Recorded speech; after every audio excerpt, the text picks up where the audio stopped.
33e dimanche, temps ordinaire, année C. Mes frères, mes sœurs bien-aimés, l'année liturgique tire vers sa fin. Elle tire à sa fin.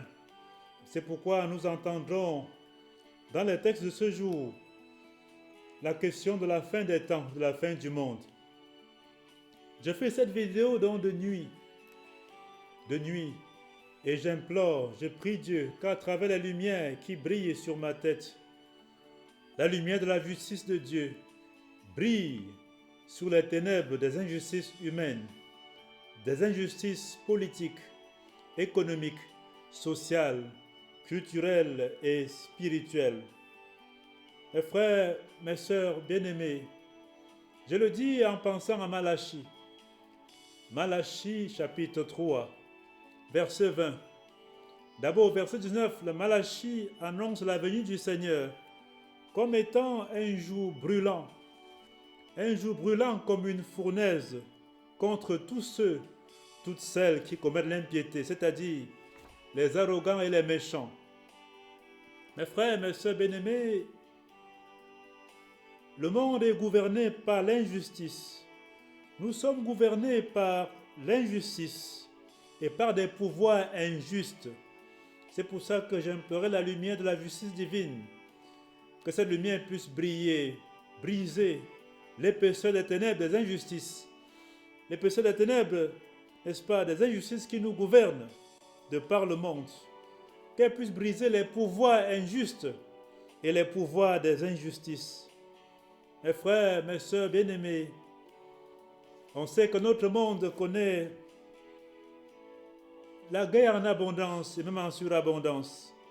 La guerre a son comble partout et presque partout dans le monde à cause des injustices, des dictatures et de la méchanceté des méchants. J'implore donc que cette lumière, à travers ce lampadaire, brille sur les pouvoirs occultes, brille sur les pouvoirs injustes, brille sur les gouvernements injustes, du moins les transforme ou les convertisse si leurs cœurs sont disposés, car rien n'est impossible à Dieu. Mes frères, mes sœurs bien-aimés, le monde entier est enchaîné par des pouvoirs injustes. Oui, n'ayons pas peur de le dire. Nous sommes gouvernés par l'injustice et par des pouvoirs injustes, des gouvernements injustes, des économies injustes. Mes frères, mes sœurs bien-aimés, mais comme a dit Malachie, ce ne sera pas toujours le cas. Ce ne sera pas toujours le cas. L'injustice ne régnera pas pour toujours sur la justice dans ce monde. Les pauvres ne seront pas toujours opprimés et écrasés par les puissants injustes dans ce monde. Les vices ne seront pas toujours érigés en vertu dans ce monde. L'injustice n'est pas suprême. Elle n'est qu'humaine, elle est passagère. Seule la justice divine, seule sa justice est suprême. Seule sa cour est suprême. Mes frères, mes sœurs bien-aimés, on comprend donc pourquoi le prophète Malachie dit, un jour vient, il est proche. Il dit, le Seigneur mettra un terme à tout cela. Il annonce la fin de tout cela.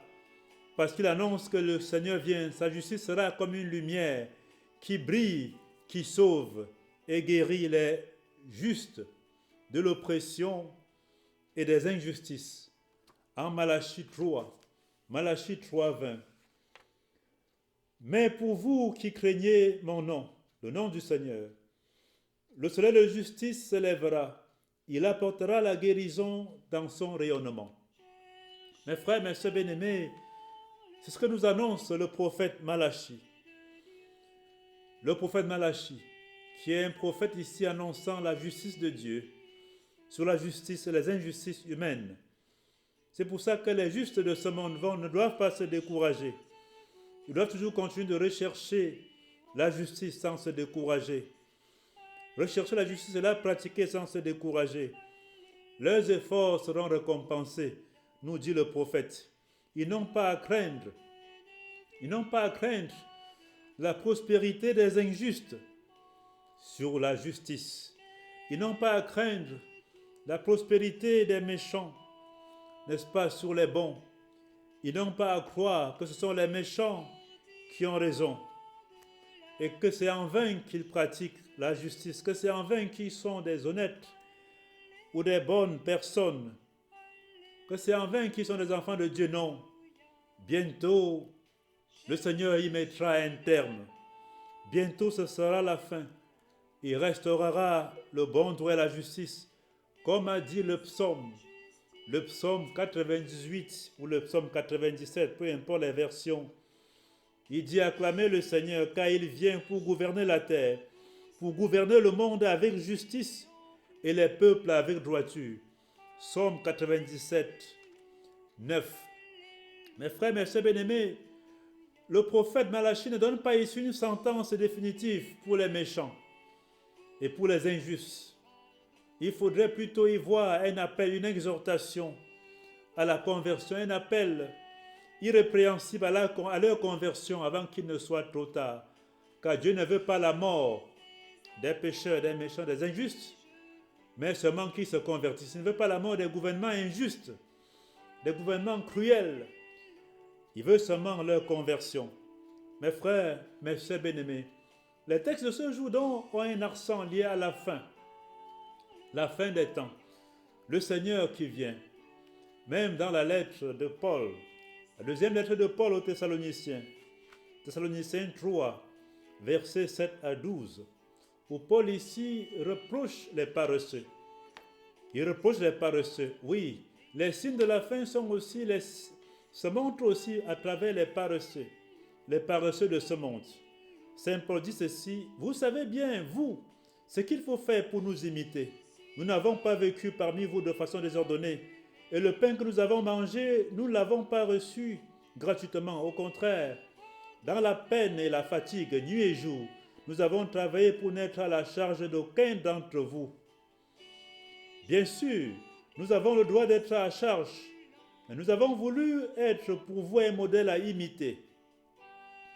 Et quand nous étions chez vous, nous vous donnions cet ordre: si quelqu'un ne veut pas travailler, qu'il ne mange pas non plus. Personne n'a été missionnaire, prédicateur, prêcheur, pasteur comme Paul. Et pourtant, il travaillait de ses mains pour pouvoir subvenir à ses propres besoins. Bien que comme apôtre, il pouvait demander qu'on prenne soin de lui. Mes frères, mes sœurs bien-aimés, Dieu n'est pas un Dieu paresseux. Il n'y a pas de paresseux dans le royaume de Dieu. Dieu est un Dieu travailleur. Il veut donc des chrétiens, des croyants travailleurs, des gens qui travaillent. Il a d'ailleurs dit que l'homme mangera son pain à la sueur de son front. Le travail de nos mains, même si on est homme de Dieu, même si on est serviteur, prêtre, évêque, peu importe, on doit aussi pouvoir travailler, mes frères, mes sœurs bien-aimés. On ne doit pas seulement compter sur les fidèles. Louons ce prêtre, louons ce serviteur de Dieu qui travaillent pour nourrir leurs églises, pour aider les pauvres de leurs églises. On ne saurait compter que sur les fidèles qui sont eux aussi déjà démunis, appauvris, surtout dans des pays comme ceux d'Afrique, comme le Cameroun. Mes frères, mes sœurs bien-aimés, tant que c'est possible, il faudrait que les serviteurs de Dieu aussi puissent travailler de leurs mains, comme Paul l'a fait. Paul était un prédicateur infatigable, un évangéliste infatigable, et pourtant il travaillait. Mes frères, mes sœurs bien-aimés, il va jusqu'à dire: nous apprenons qu'il y a chez vous certains qui mènent leur vie de façon déréglée, affairés sans rien faire. Il n'y a pas de paresseux dans le royaume. Le royaume de Dieu n'est pas fait pour des paresseux, parce que le Dieu est un Dieu travailleur. À ceux-là, nous adressons dans le Seigneur Jésus-Christ cet ordre et cet appel, qui travaillent dans le calme pour manger le pain qu'ils auront gagné. Oui, nous sommes en 2 Thessaloniciens 3, versets 7 à 12. Et ce verset, c'est le dernier verset, le verset 12. Le pain qu'ils auront gagné. Beaucoup de gens mangent du pain qu'ils n'ont pas gagné. Ils boivent le vin qu'ils n'ont pas gagné.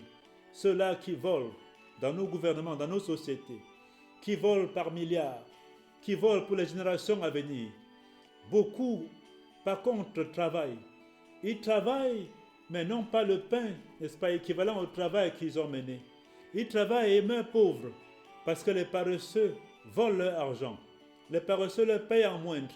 Les paresseux profitent sur eux. Mes frères, mes sœurs bien-aimés, Paul exhorte au travail juste, au pain, qu'on puisse manger le pain juste, le pain qu'on aura gagné à la sueur de notre travail, pas à la sueur du vol, pas à la sueur, n'est-ce pas, de la facturation, de la sous-facturation, de la surfacturation. Mes frères, mes sœurs bien-aimés, on sait qu'aujourd'hui, dans le monde, des milliardaires, ils sont milliardaires parce qu'ils volent le pain des pauvres, ils volent le pain des veuves, ils volent le pain des orphelins pour se nourrir, pendant qu'ils nourrissent les leurs avec le pain des veuves, des orphelins, des pauvres, des travailleurs qu'ils ont sous-payés. Ces travailleurs, leurs enfants, leurs familles meurent de faim. Et qu'ils sachent que la justice de Dieu aussi s'élèvera ou s'élève contre cela. Et que ce n'est pas bien. Ils sont aussi appelés à se convertir. Oui, à pouvoir mériter le pain qu'ils mangent, mériter le vin qu'ils boivent, mériter, n'est-ce pas, l'eau qu'ils boivent, mériter les maisons qu'ils construisent. C'est ce que nous dit Saint Paul aujourd'hui. Nous exhortons que ceux-là puissent travailler dans le calme pour manger le pain qu'ils auront gagné, qui n'exploitent donc plus les pauvres, les veuves et les orphelins. Mes frères, mes sœurs bien-aimés, l'évangile de ce jour touche aussi la question de la faim. Le Christ donne un signe. D'ailleurs, les apôtres contemplaient le temple, les belles pierres du temple, avec ces ex-voto, n'est-ce pas, qui étaient bien décorés. Et le Christ leur a dit, ce que vous contemplez, des jours viendront où il n'en restera pas pierre sur pierre. Tout sera détruit. Tout sera détruit. Vous vous rappelez, le dimanche passé, quand nous parlions de la basilique de Latran, nous avions énormément, n'est-ce pas, adressé cela, mes frères, mes sœurs bien-aimés. Oui, le temple fut détruit en l'an 70, mais ça n'a pas empêché que les chrétiens puissent prospérer, que les croyants puissent continuer de croire. Ce n'est pas la maison qui importe. La maison est bien. C'est bien qu'on ait un lieu commode pour prier, mais ce n'est pas l'important. Entre détruire des chrétiens et détruire une basilique, mieux vaut détruire une basilique et laisser les chrétiens en vie. Car le vrai temple sont les chrétiens. Nous sommes les vrais temples du Seigneur. Avons-nous dit, n'est-ce pas, mes frères, mes sœurs bien-aimés? Voyez-vous, l'important pour le Seigneur, c'est ça l'adresse aujourd'hui. Ce qui importe pour un chrétien ou pour le Seigneur, ce n'est pas tant la qualité des bâtisses, la qualité des cathédrales, ou en marbre ou en or, peu importe, ce n'est pas trop ça qui importe. D'ailleurs, le Christ dit tout cela sera détruit. Ce sera détruit, peu importe leur beauté. Un peu comme le temple de Jérusalem, n'est-ce pas, avait été détruit. Aussi belle qu'elle soit, aussi beau que soient nos temples, ils seront détruits. Dans cette partie du monde, il y a des églises fermées. Aussi belles qu'elles étaient, mais elles sont fermées, ou du moins vendues ou détruites. Mais ce n'est pas les chrétiens qui sont détruits pourtant. Ce n'est pas les chrétiens qui sont vendus. Ce n'est pas les chrétiens qui sont fermés. Voyez-vous, ce qui importe pour la venue du Seigneur, mes frères, mes sœurs bien-aimés, ce n'est pas la beauté des bâtisses, mais la beauté des cœurs, la beauté des cœurs croyants, la beauté des cœurs confiants, la beauté des cœurs aimants, priants, persévérants et témoignant pour la venue du Seigneur. Il faut plutôt craindre la destruction du temple intérieur. Le temple que nous sommes, le temple des cœurs. Et ce temple est souvent détruit par les péchés. C'est ça qu'on doit craindre. Nous sommes les vrais Jérusalem. Les Jérusalem intérieurs doivent être préservés, mes frères. Il faut d'abord bâtir l'être humain. Il faut relever la misère, relever l'être humain de sa misère. Et non pas trop bâtir les cathédrales. Du moins, ils doivent pouvoir bâtir, n'est-ce pas, avec modération. Car les vrais temples, l'urgence pour nous, c'est l'être humain. L'urgence pour nous, c'est l'être humain. Rien ne vaut, mes frères, mes sœurs bien-aimés, rien ne vaut l'être humain sauvé, créé et sauvé, n'est-ce pas, à l'image de Dieu. Mes frères, mes sœurs bien-aimés, aujourd'hui encore dans l'Évangile, le Christ aborde ceci. Il aborde la persécution des chrétiens. Comment ces fidèles seraient persécutés. Il dit, prenez garde. Quand vous entendrez des guerres et le désordre de par le monde, ne soyez pas terrifiés. Il faut que cela arrive, mais ce ne sera pas encore la fin. Nous sommes dans Luc 21, versets 5 à 19. Et ici, le verset qu'on a lu, c'est le verset 9. Plus loin, il ajoute, on se dressera nation contre nation, royaume contre royaume. Ne soyons pas surpris qu'il y ait tant de guerres, tant de discordes, tant de haine, tant de persécutions de par le monde. Il y aura de grands tremblements de terre, les catastrophes naturelles, en divers lieux, des famines, des épidémies, des phénomènes effrayants surviendront et de grands signes venus du ciel. Surtout le point important, avant tout on portera la main sur vous, l'on vous persécutera, on vous livrera aux synagogues et aux gouverneurs et aux prisons. On vous fera comparaître devant les rois et les gouverneurs à cause de mon nom. Luc 21, verset 12. Je pense surtout au Cameroun et même partout dans les pays qui luttent pour leur liberté, qui luttent pour leur affranchissement. Je pense à ce marcheur pacifique, ceux-là qui luttent pour la justice, ceux-là qui luttent pour la justice et qui ont été arrêtés, traduits devant les gouverneurs, traduits devant les justices, n'est-ce pas, injustes de nos pays. Je pense à ceux-là. On portera la main sur vous. On peut croire que tous ne sont pas des chrétiens, mais non, c'est des chrétiens. Parce que Dieu était un Dieu de justice. Et comme il luttait pour la justice, comme il lutte pour la liberté, alors il travaillait aussi de façon indirecte au nom de Dieu. Le Christ dit bien qu'on portera la main sur eux. C'est ce qu'il dit. On vous amènera, n'est-ce pas, dans les tribunaux. Mais n'ayez pas peur. C'est lui-même le Seigneur qui vous suscitera un langage de sagesse. Une sagesse pour confondre vos adversaires. Mes frères, mes sœurs bien-aimés, tous ces prisonniers politiques persécutés pour avoir réclamé la justice, pour avoir demandé la justice pour leur pays, pour leur peuple. C'est d'eux qu'il est question ici. Nous pensons surtout aux pays de l'Afrique subsaharienne, comme le Cameroun, comme la Côte d'Ivoire. Tous ces pays, n'est-ce pas, comme le Soudan, où règne l'injustice la plus abjecte. Mes frères, mes sœurs bien-aimés, dans le passé, ce sont les païens qui persécutaient les chrétiens. Mais aujourd'hui, c'est un peu le contraire. Ce sont les chrétiens qui se persécutent entre eux et aussi qui persécutent les païens autant que les chrétiens. Tous ceux-là qui ont arrêté, tous ces jeunes arrêtés, tous ce gouvernement, surtout, je parle surtout du cas camerounais. Voyez-vous, ce sont des chrétiens qui ont arrêté, n'est-ce pas, tous ces marcheurs, tous ces jeunes qui réclamaient la justice, qui réclamaient la paix, la vérité et l'amour pour leur patrie. Qui sont ceux qui les persécutent? Ce sont en majorité des chrétiens. Oui, ce sont eux dans les commissariats, dans les palais de justice, les magistrats, ce sont eux qui persécutent. Ce sont eux qui torturent, n'est-ce pas, ces chrétiens. Et le Christ dit, vous serez livrés même par vos parents, vos frères, votre famille et amis. Ils feront mettre à mort certains d'entre vous. Vous serez détestés de tous à cause de mon nom. Mais pas un cheveu de votre tête ne sera perdu, car c'est par votre persévérance que vous vaincrez. Mes frères, mes sœurs bien-aimés, ce sera le texte de ce jour. Nous prions pour ceux qui sont persécutés. Les chrétiens sont persécutés de par le monde maintenant. Les chrétiens sont la race aujourd'hui la plus persécutée de par le monde, surtout dans la partie asiatique du monde, la partie orientale du monde. Qu'ils aient le courage du Seigneur, que l'Esprit Saint les soutienne, que l'Esprit Saint soit avec eux, qu'ils ne renoncent pas à la justice, qu'ils ne renoncent pas à la vérité, qu'ils ne renoncent pas à l'amour. Vous les marcheurs pacifiques, vous les prisonniers politiques au Cameroun, en Côte d'Ivoire, partout, peu importe, tous ces pays de dictature, gardez confiance. Le Seigneur est avec vous. C'est le Seigneur lui-même qui le persécute. À lui la gloire pour les siècles des siècles. Amen.